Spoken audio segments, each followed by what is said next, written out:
जय हिंद, नमस्कार फ्रेंड। ज्योति क्लासेस में आप सभी का एक बार फिर से स्वागत है। हेलो दोस्तों, कैसे हैं आप सभी? आई होप आप सभी बहुत ही अच्छे होंगे, स्वस्थ होंगे, स्टडी अपनी कंटिन्यू कर रहे होंगे। चलते हैं हमारी आज की इवनिंग की क्लास की तरफ। जैसा आप सभी जानते हैं, इस चैनल के माध्यम से हम कर रहे हैं हमारी होम साइंस की सीरीज, जिसमें हम क्लास 6 12th की बुक को कवर कर रहे हैं। और अभी तक फ्रेंड्स मैं आपको बताना चाहूँगी कि हमने हमारा क्लास 6 to 9 कंप्लीट कर लिया। हम पढ़ रहे अभी क्लास 10। आई होप आपने हमारी सारी प्रीवियस क्लासेस को देखी होगी। नहीं देखी तो प्लेलिस्ट में जाइए, वहाँ पे क्लासेस वाइज प्लेलिस्ट आपको प्रोवाइड कराई गई, और वहाँ से वीडियोस वॉच आउट करके अपने हर एक कॉन्सेप्ट को क्लियर कर सकते हैं। क्योंकि हमने हर एक टॉपिक को बहुत ही डिटेल में पढ़ा है। इतने डिटेल में पढ़ने का एक ही उद्देश्य है हमारा कि एक बार आप इस सीरीज़ को देखिए, समझिए, ताकि होम साइंस से रिलेटेड कोई भी डाउट आपके माइंड में ना रह जाए। चाहे आप किसी भी क्लास के लर्नर से, किसी कॉम्पिटेटिव एग्जाम की प्रिपरेशन करें, या फिर किसी भी फील्ड में होम साइंस से अपना करियर देख रहे हैं, सभी के लिए सीरीज़ काफ़ी हेल्पफुल होने वाली है। तो प्लीज़ अगर चैनल फर्स्ट टाइम विजिट किए हैं तो चैनल को लाइक, शेयर एवं सब्सक्राइब अवश्य करिए। चलिए स्टार्ट करते हैं आज की क्लास। और आज की क्लास में हम करेंगे फ्रेंड विभिन्न प्रकार के अस्थि व्यंजनों की पहचान तथा उपचार के बारे में हम पढ़ेंगे। इसके पहले फ्रेंड्स हमने क्या देखा था प्रीवियस क्लास में, एक बार उसका रिवीजन कर लेते हैं, क्योंकि आप सभी जानते हैं revision is the most important part of our study. Friend previous class में हमने स्टार्ट किया था अस्थिभंजन का अर्थ एवं कारण। जो हमारा प्रीवियस क्लास हुआ था उसमें हमने क्या किया था, अस्थिभंजन का कारण, अस्थिभंजन के लक्षण और अस्थिभंजन का अर्थ। साथ ही साथ हमने अस्थिभंजन के प्रकार देखे थे, जिसमें हमने कई प्रकार के अस्थिभंजन देखे थे। सपोज हमने देखा था प्रत्यक्ष अस्थिभंजन, अप्रत्यक्ष अस्थिभंजन, साधारण अस्थिभंजन, बहुखंडी अस्थिभंजन, जटिल अस्थिभंजन, पचड़ी अस्थिभंजन, संयुक्त अस्थिभंजन, कच्चा अस्थिभंजन। ये सारे संकीर्ण अस्थिभंजन सारे ही हमने देखे थे। फिर हमने अस्थिभंग की स्थिति में प्राथमिक चिकित्सा किस प्रकार से दी जा सकती है, जैसे कि रक्त स्राव को रोका जा सकता है, प्राथमिक चिकित्सा देकर के चिकित्सक की सहायता ली जा सकती है, घायल अंग की देखभाल करके। ऐसे ही बहुत सारे पॉइंट्स हमने अस्थिभंग की स्थिति में प्राथमिक चिकित्सा का उपचार में देखा था। और साथ ही साथ कुछ क्वेश्चन मैंने आपको दिए थे एज अ होमवर्क के रूप में आपसे। आई होप ये क्वेश्चन सॉल्व भी होंगे और आपने इनको बहुत ही इजीली सॉल्व कर किया होगा। चलिए तो थी हमारी प्रीवियस क्लास। आज की क्लास स्टार्ट करते हैं। जैसा कि मैंने अभी आपको बताया, किस क्लास में हम करेंगे विभिन्न प्रकार के अस्थिभंजनों की पहचान तथा उपचार। तो शरीर के विभिन्न भागों में भिन्न भिन्न आकार व प्रकार की हड्डियां उपस्थित होती हैं, तब विभिन्न अंगों के अस्थिभंग होने पर भिन्न लक्षण स्पष्ट होते हैं, और इस स्थिति में उनका प्राथमिक उपचार भी भिन्न प्रकार से किया जा सकता है। शरीर में विभिन्न अंगों के अस्थिभंग तथा उनके उपचार का विवरण देख लेते हैं। नंबर 1 है सिर या खोपड़ी की हड्डी का टूटना। सिर के बल गिरने, जबड़े की ओर से धक्का लगने तथा प्रत्यक्ष चोट के कारण सिर की हड्डी टूट जाती है। इस प्रकार की चोट से मस्तिष्क को हानि हो सकती है तथा रोगी प्रायः मूर्छित हो जाता है। अब इसका उपचार किस प्रकार से हम कर सकते हैं अगर इस तरह की अस्थिभंजन हुआ है तो? अस्थिभंजन से पीड़ित व्यक्ति को निम्नलिखित उपचार देना आवश्यक है। नंबर 1, घायल को कुर्सी पर पीठ के बल सीधा बैठाना चाहिए, जिससे सिर ऊपर की ओर उठा रहे। नंबर 2, रोगी को वस्त्र ढीले कर देना चाहिए। नंबर 3, यदि रक्तस्राव हो रहा है तो रोकने का प्रयास करना चाहिए। नंबर 4 है सिर को एक ओर घुमा दे। यदि कान से रक्त बह रहा है तो कान को नीचे की ओर कर दे। नंबर 5 है रोगी को पूर्णतः आराम देना चाहिए तथा उसे उठने या खड़े होने ना दे। नंबर 6, किसी स्वच्छ कपड़े को ठंडे पानी में भिगोकर या बर्फ की पट्टियां रोगी के सिर पर रखनी चाहिए। नंबर 7 है तुरंत ही किसी अस्थि विशेषज्ञ से संपर्क करना चाहिए। नंबर 8 है यदि रोगी मूर्छित हो तो उसकी मूर्छा दूर करने का प्रयास करना चाहिए। तो इन सारे ही तरीकों को अपना करके आप क्या कर सकते हैं, सिर या खोपड़ी की हड्डी अगर टूट गई तो उनका उपचार कर सकते हैं। तो ये आपको समझ में आया होगा। नेक्स्ट पॉइंट देखते हैं। नंबर 2 है जबड़े की हड्डी टूटना।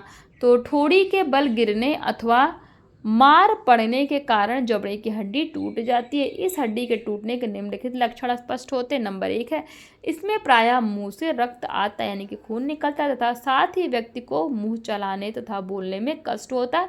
नंबर 2, जबड़े की आकृति भी बिगड़ जाती है। तो इस तरह के लक्षण उत्पन्न होते हैं कि इसमें जबड़े की अगर हड्डी टूट गई तो आप कैसे उपचार इसका कर सकते हैं वो हम देख लेते हैं। नंबर 1 है हथेली द्वारा अत्यंत सावधानी से दोनों जबड़ों को धीरे धीरे मिला दें। नंबर 2, जबड़ों को तिकोनी अथवा सकरी पट्टी की सहायता से सही स्थिति में सिर पर बांधना चाहिए एवं एक अन्य पट्टी को जबड़े से कान के पीछे बांधना चाहिए। नंबर 3 है घायल को आराम से बिठाएं और उसे बोलने ना दें। नंबर 4, रोगी को उल्टी होने पर पट्टी खोल दे, बाद में पुनः बांध दें। नंबर 5 है तुरंत ही अस्थि विशेषज्ञ से संपर्क करना चाहिए। तो इस तरीके से आप अगर किसी की जबड़े की हड्डी टूट गई है तो इस तरह से आप उसका उपचार कर सकते हैं। आई होप ये आपको क्लियर हुआ। अब देखते हैं हंसली की हड्डी टूटना, इट मीन्स चेन्स के बारे में हम देखते हैं। इसका प्रमुख कारण हाथ या कंधे के बल गिरना होता है। सामने से हंसली की हड्डी पर सीधे चोट से भी यह हड्डी टूट सकती है। हंसली की हड्डी टूटने पर निम्न प्रकार के लक्षण स्पष्ट होते हैं। नंबर 1 है, कंधे की जिस ओर की अस्थि भंग होती है वह कंधा ऊपर नहीं उठ पाता है तथा सिर भी अस्थि भंग वाले कंधे की ओर झुक जाता है। नंबर 2, चोट वाला हाथ कार्य नहीं कर पाता। नंबर 3 है, हड्डी टूटने वाला स्थान उभर आता है यानी कि फूल आता है। तो इस तरीका जो है ये क्या है, ये हंसली की हड्डी टूटने के लक्षण है। अब इसका उपचार हम किस प्रकार से कर सकते हैं, हंसली की हड्डी अगर टूट गई है देखते हैं। नंबर 1 है, पीड़ित व्यक्ति के वस्त्र उतार देने चाहिए। जिसकी हंसली की हड्डी टूट गई है उसको क्या करना है, उसके वस्त्र उतार देना चाहिए। नंबर 2, पट्टी या कपड़े की तह बनाकर 4 से 5 सेंटीमीटर मोटी गद्दी बनाकर उसे घायल अंग की ओर भुजा के बगल में रखना चाहिए। नंबर 3 है, टूटी हंसली की ओर वाला भुजा को सेंट जॉन झोली के द्वारा छाती के साथ बांधकर एक अन्य पट्टी के द्वारा कोहनी के मध्य में छाती व पेट की ओर घुमाकर बांधना चाहिए। और नंबर 6 है, तुरंत ही अस्थि विशेषज्ञ से संपर्क करना चाहिए। कब, अगर किसी के हंसली की हड्डी टूट गई हो तो उस दौरान। ये तो हमने देख लिया, हंसली की हड्डी टूटना भी हमने सीखा, किस तरीके से उसके लक्षण दिखाई देते, उसमें उपचार किस प्रकार से हम कर सकते, ये सभी हमने जाना। नेक्स्ट देखते हैं, अगर कंधे की हड्डी टूट गई हो तो इसके लक्षण देखते हैं। नंबर 1 है, कंधे की हड्डी के टूटने पर घायल कंधे की ओर की बाँह कार्य करना बंद कर देती है, यानी कि जिस तरफ चोट लगी है उस तरह का जो बाँह होता है वो काम करना बंद कर देता है। नंबर 2, कंधे में सूजन भी आ जाती है। इसका उपचार देख लेते हैं। कंधे की हड्डी टूटने के बाद पीड़ित व्यक्ति को किस तरह का उपचार देना चाहिए। नंबर 1 है, घायल कंधे के नीचे एक छोटी पट्टी का मध्य भाग रखकर उसको बगल से लेकर स्वस्थ कंधे के ऊपर बांध देना चाहिए। नंबर 2, घायल हाथ को सेंट जॉन की झोली से लटकाकर उचित सहारा देना चाहिए। नंबर 3, यदि घायल को लेटने की इच्छा हो तो उसे पेट के बल या स्वस्थ कंधे की ओर करवट दिलाकर लिटाना चाहिए। नंबर 4 है, तुरंत ही अस्थि विशेषज्ञ से संपर्क करना चाहिए। तो इस तरह इन बातों का ध्यान रख के आप जो उपचार कर सकते हैं किसकी, जिसकी कंधे की हड्डी टूटी हुई होती, ये भी आपको कॉन्सेप्ट क्लियर हुआ होगा। नेक्स्ट देखते हैं, बाहु की हड्डी टूटना। बाहु में लंबी अस्थियां पाई जाती हैं जो गिरने या चोट लगने से टूटती हैं। बाहु में ऊपरी बाहु तथा अग्र बाहु 2 अस्थियां होती हैं। अग्र बाहु की हड्डी टूटना देख लेते हैं। अग्र बाहु में रेडियस तथा अनला नामक 2 अस्थियां होती हैं। इन अस्थियों में से एक या दोनों भी टूट सकती हैं।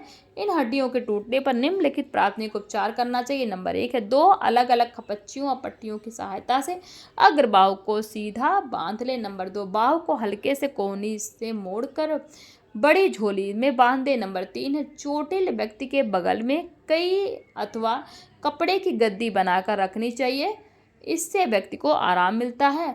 नंबर 4 है, तुरंत ही अस्थि विशेषज्ञ से संपर्क करना आवश्यक हो जाता है। तो इस तरीके से आप क्या कर सकते हैं, जिसकी बाहु की हड्डी टूटी है आप उनका ध्यान रख सकते हैं। अब देख लेते हैं 2 ऊपरी बाहु की हड्डी। अभी तक हम क्या देख रहे थे, अग्र बाहु की हड्डी किस प्रकार टूटती है उसके बारे में देख रहे थे।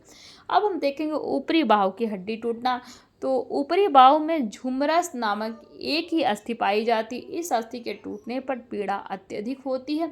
यह हड्डी सामान्यतः 3 स्थानों से टूटती है, जिसका नाम इस प्रकार है। विशेष प्राथमिक उपचार किया जा सकता है, जिसका निम्न प्रकार से विशेष प्राथमिक उपचार किया जा सकता है। नंबर 1, कंधे के पास हड्डी टूटने पर दिया जाने वाला उपचार निम्न प्रकार से है। नंबर 1, ऊपरी बाहु के कंधे के पास की हड्डी टूटने पर उस पर चौड़ी पट्टी बांधनी चाहिए। नंबर 2, इस पट्टी को बाहु के बीच में रखें तथा शरीर के चारों ओर पट्टी को घुमाकर सामने की तरफ रीफ गांठ बांधें। नंबर 3, सहारे के लिए झोली का उपयोग करें। अब देख लेते हैं दूसरा, कोहनी के पास। अभी हमने देखा था कि कंधे के पास में, अब कोहनी के पास देखते हैं। कोहनी के पास हड्डी टूटने पर दिया जाने वाला उपचार निम्न प्रकार से है। नंबर 1 है, कोहनी के पास चोट लगने पर 2 खपच्चियों की सहायता से प्राथमिक उपचार किया जाता है। नंबर 2, एक खपच्ची इतनी लंबी हो कि बगल में कोहनी तक आ जाए तथा दूसरी खपच्ची कोहनी से उंगलियों तक लंबी होनी चाहिए। नंबर 3 है, दोनों खपच्चियों को समकोण बनाते हुए मुड़ी हुई बाँह पर बांध देना चाहिए। अंत में छोटी झोली से बाँह को जो है वो सहारा देना चाहिए। नेक्स्ट है कोहनी को हल्की सेक देने से भी लाभ प्राप्त होता है। तो ये तो हमने नंबर 2 देख लिया, कोहनी के पास की हड्डियां जब टूटती हैं तो कैसे होती हैं और क्या उनका ध्यान रखना चाहिए। नंबर 3 देख लेते हैं मध्य भाग पर। मध्य भाग में हड्डी टूटने पर दिया जाने वाला उपचार निम्न प्रकार से। नंबर 1 है ऐसी स्थिति में सर्वप्रथम अग्रबाहु को मोड़ दें तथा उसे झोली से सहारा दिया जाना भी आवश्यक होता है। नंबर 2 है इसमें 4 खपच्चियों यानी कि स्प्लिंट को बाह के आगे पीछे भीतर बाहर लगाकर सकरी पट्टी से बांध दें जिससे रोगी को आराम मिले। नंबर 3 है यथाशीघ्र अस्थि विशेषज्ञ से संपर्क करें। तो ये तो हमने देख लिया, क्या ये हमने देखा फ्रेंड्स मध्य भाग पर अगर हड्डी टूट गई है तो क्या प्रतीत होता है और क्या हमें करना चाहिए। आई होप ये भी आपको क्लियर हुआ होगा। नेक्स्ट हमारा पॉइंट है हथेली अथवा अंगुलियों की हड्डी टूटना। हथेली या हाथ की उंगलियों की हड्डियां सीधे चोट लगने से अथवा कुचलने आदि से टूट जाती हैं। हथेली या उंगलियों की हड्डी टूटने के लक्षण निम्न प्रकार। नंबर 1 है शरीर के अस्थिभंग होने वाले भाग में सूजन आ जाती है। नंबर 2 चोटग्रस्त भाग की त्वचा का रंग बदल जाता है।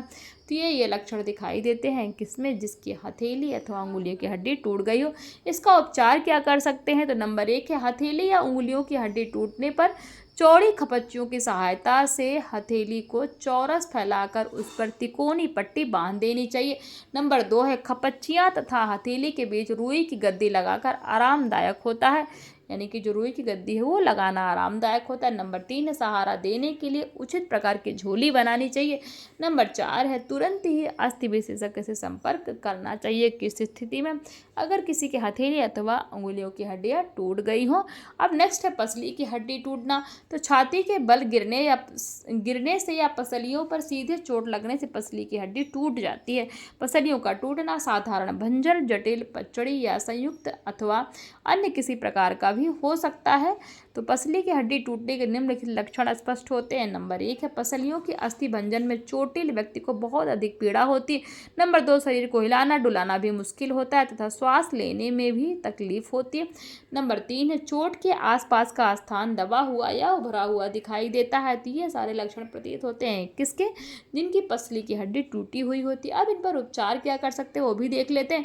तो नंबर 1 है घायल व्यक्ति को लिटा देना चाहिए तथा साथ ही साथ ध्यान रहे कि चोटिल अंग पर दबाव कम पड़े। नंबर 2 पीठ के नीचे कंबल, तकिए आदि आवश्यकता अनुसार लगा देना चाहिए। नंबर 2 घायल अंग, पसली तथा बाँह को झोली की सहायता से सहारा देकर एक पट्टी द्वारा बांध दें जिससे सीना चिपका रहे। नंबर 4 पीड़ित व्यक्ति को बर्फ चूमने के लिए देना चाहिए। नंबर 5 है तुरंत ही अस्थि विशेषज्ञ से संपर्क करना चाहिए। तो ये तो हो गया हमारा किसका उपचार, पसली की हड्डी टूटने का उपचार। अब पॉइंट 8 देख लेते हैं रीढ़ की हड्डी टूटना। रीढ़ की अस्थियां बहुत ही लचीली तथा कई भागों से मिलकर बनी होती हैं जो प्रायः कम टूटती हैं। रीढ़ की हड्डी पीठ के बल गिरने, झटका लगने या अन्य किसी चोट से टूटती है। रीढ़ की हड्डी टूटने पर निम्नलिखित लक्षण प्रतीत होते हैं। वो लक्षण कौन कौन से जब रीढ़ की हड्डी टूटती है, चलिए एक एक करके देख लेते हैं। नंबर 1 है रीढ़ की अस्थि में सुषुम्ना होती है जिससे रीढ़ की हड्डी टूटने पर पीड़ा अधिक होती है तथा कई कार्यों में बाधा उत्पन्न होती है। नंबर 2 सुषुम्ना पर चोट लगने के कारण व्यक्ति को मूर्छा आ जाती है। नंबर 3 है रीढ़ की हड्डी टूटने से शरीर क्या होता है, शिथिल पड़ जाता है।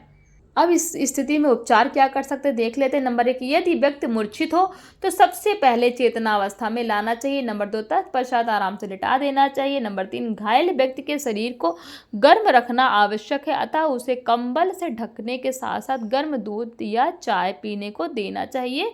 नंबर 4 है तुरंत ही अस्थि विशेषज्ञ से संपर्क इस स्थिति में भी करना चाहिए। तो ये तो हमने देख लिया रीढ़ की हड्डी टूटना, उसके लक्षण और उसका उपचार। अब नेक्स्ट जो है हमारा क्या है पॉइंट 9 कूल्हे की हड्डी टूटना। ये भी हम देखेंगे। तो कूल्हे की अस्थि बहुत अधिक मजबूत होती तथा आसानी से नहीं टूटती है, परंतु कूल्हे की अस्थि पीठ के बल गिरने या धक्का लगने से टूट जाती है। कूल्हे की अस्थि टूटने पर क्या लक्षण प्रतीत होते हैं देखते हैं। नंबर 1 है कूल्हे की हड्डी टूटने पर असहनीय दर्द होता है। नंबर 2 पैर को हिलाना तथा खड़ा होना असंभव हो जाता है। नंबर 3 है इसमें चोटिल व्यक्ति को बार बार मूत्र त्यागना पड़ता है, यानी कि बार बार उसको मूत्र लगती है या स्वतः ही मूत्र निकल जाता है किसी स्थिति में जिसके कूल्हे की हड्डी टूटी हुई हो।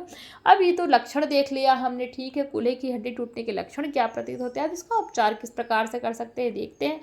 तो नंबर 1 है चोटिल व्यक्ति को जिस ओर आराम मिले उस दिशा में लेटाना चाहिए। नंबर 2 है कूल्हे को ढकते हुए पट्टियां बांध देनी चाहिए। नंबर 3 दोनों पैरों के मध्य रुई की गद्दी या कपड़ा रखकर घुटने और टखने के स्थान पर कसकर बांध दे। नंबर 4 है तुरंत ही अस्थि विशेषज्ञ से संपर्क करें। तो ये तो हमने देख लिया कूल्हे की हड्डी टूटना, उसके लक्षण एवं उसका उपचार। नेक्स्ट देखते हैं जांग की हड्डी टूटना। तो जांग की हड्डी फीमर जिसको हम कहते हैं काफ़ी लंबी तथा मजबूत होती है, जो सीधी चोट लगने से टूटती है। जांग की पेशी में खिंचाव आने पर घुटने की कटोरी टूट जाती है। इस प्रकार के अस्थिभंग के निम्नलिखित लक्षण हो सकते हैं। नंबर 1 है तलवा भूमि की सतह से ऊपर नहीं उठ पाता है। नंबर 2 घायल पैर स्वस्थ पैर की तुलना में छोटा हो जाता है। नंबर 3 पैर में सूजन आ जाती है और असहनीय दर्द इसमें भी होता है, किसमें जांग की हड्डी टूटने पर। अब उपचार हम क्या क्या दे सकते हैं देखते हैं। नंबर 1 है पीड़ित व्यक्ति को पीठ के बल लेटाना चाहिए तथा घायल टांगों को खींचकर स्वस्थ टांगों के साथ बांध देना चाहिए। नंबर 2 है टांगे बांधने से पहले उसके बीच में रुई या कपड़े की गद्दी रखनी चाहिए। नंबर 3 पैर को हिलाना नहीं चाहिए। यदि लंबी खपच्चियाँ उपलब्ध हों तो उन्हें दोनों पैरों के साथ बांधना चाहिए। यदि यह भी उपलब्ध ना हो तो हिलने से रोकने के लिए लाठी या बांस से बांधना चाहिए। नंबर 4 है तुरंत ही अस्थि विशेषज्ञ से संपर्क करना चाहिए। इस स्थिति में भी अस्थि विशेषज्ञ से तुरंत जितना संभव हो उतनी जल्दी आप संपर्क करें। नंबर 11 है टांग की हड्डी टूटना। तो टांगों में 2 अस्थियां होती हैं, इनमें से एक या फिर दोनों ही टूट सकती हैं। तो उपचार देख लेते हैं। नंबर 1 है इसमें भी लंबी खपच्चियों की सहायता से दोनों पैरों को सीधा करके कसकर बांध देना चाहिए। नंबर 2 पैरों को अधिक हिलाने डुलाने नहीं देना चाहिए। नंबर 3 है तुरंत ही अस्थि विशेषज्ञ से संपर्क करना चाहिए। तो हमने देख लिया टांग की हड्डी। नंबर 12 है पैर की हड्डी। पैर की हड्डी टूटना दौड़ने कूदने फांदने अथवा किसी भारी वस्तु के गिर जाने से टूट जाती है। पैर की हड्डी टूटने से निम्नलिखित लक्षण देखें कौन कौन से होते हैं अगर पैर की हड्डी टूट गई। नंबर 1 है इस हड्डियों के टूटने पर अत्यधिक दर्द होता है। किस हड्डियों के? पैर की हड्डी टूटने पर। नंबर 2 है पाँव न उठ पाना। पाँव का न उठ पाना, पैर का आकार बदलना उसके मुख्य लक्षण होते हैं। अगर किसी के पैर की हड्डी टूट गई है तो वो पैर जो है एक से दूसरी जगह मूव नहीं कर पाएगा। अब इसका उपचार देख लेते हैं। नंबर 1 है चोटिल व्यक्ति के चप्पल जूते आदि उतार देने चाहिए। नंबर 2 पैर के तलवे के साथ खपेचियाँ लगाकर एड़ी से अंगूठी तक क्या करना है? एड़ी से अंगूठी तक एक साथ बांध दे। नंबर 3 है एड़ी के नीचे सहारा देकर उसे ऊंचा उठाना चाहिए। नंबर 4 तुरंत ही अस्थि विशेषज्ञ से संपर्क लेना चाहिए। नंबर 13 है घुटने की अस्थि टूटना। तो सामान्यतः भारी वस्तु के द्वारा चोट लगने पर या घुटने के बल गिरने पर ही या ऊंचाई से गिरने पर घुटने की हड्डी टूट जाती है। घुटने की हड्डी टूटने पर कौन कौन से लक्षण प्रतीत होते हैं एक एक करके देख लेते हैं। तो पैर को आगे पीछे मोड़ा नहीं जा सकता। नंबर 2 पैर को घुटने से हिलाने पर उसमें असहनीय पीड़ा होती है। नंबर 3 है घुटने पर सूजन आ जाता है। जहाँ की हड्डी टूटी है वहाँ पे सूजन आ जाता है। अब इसका उपचार क्या है देखते हैं। तो फ्रेंड घुटने के अस्थि भंजन पर पीड़ित व्यक्ति को निम्नलिखित उपचार देना चाहिए। नंबर 1 घायल व्यक्ति को पीठ के बल सहारा देकर बैठा देना चाहिए तथा उसकी टांग को सीधा रखना चाहिए। नंबर 2 कूल्हे से एड़ी तक आने वाली एक लंबी खपच्ची द्वारा चोटग्रस्त टांग को बांधना चाहिए। नंबर 3 है चोटग्रस्त घुटने पर पट्टी बांधनी आवश्यक है। नंबर 4 एक एड़ी के नीचे कोई ऊंची वस्तु रखकर उसे 4 से 5 सेंटीमीटर ऊंचा कर देना चाहिए। नंबर 5 है घायल अंग को बर्फ के ठंडे पानी से सिकाई करनी चाहिए। नंबर 6 तुरंत ही अस्थि विशेषज्ञ से संपर्क करना चाहिए किस स्थिति में? घुटने की अगर हड्डी टूट गई हो तो।